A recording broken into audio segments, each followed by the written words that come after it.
So, ito yung collection ko ng Shea 1. Ayan, no? Meron tayo dito 6 colorway.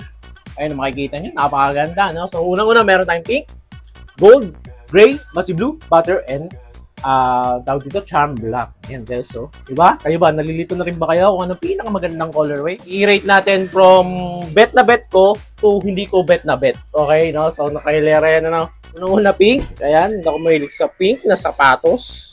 Sumunod is itong gold. Ayan, ayoko na masyadong makintab. Para ka nakasupra kasi. Pero ewan ko, yung iba dyan, meron mahilig naman sa gold. Pero ako, siguro dahil sa daming magandang colorway nitong Shea 1, papahuli ko muna itong dalawang colorway nito.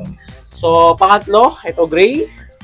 Gray kasi parang medyo patay sa akin yung gray. Patay yung kulay niya. Para sa akin lang ha. Pero napakasimple ng colorway na ito. Mahilig sa simple mo kumpara sa inyo ito. Ayun, ito.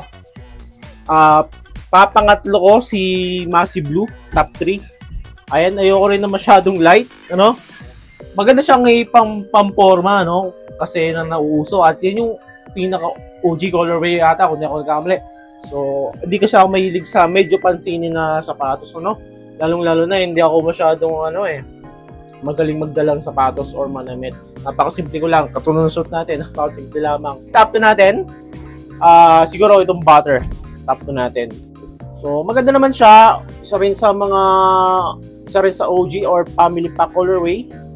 So, pero, ayun, papangalawa ko lang siya. At ang aking top 1 is black. Ayan. Bakit black?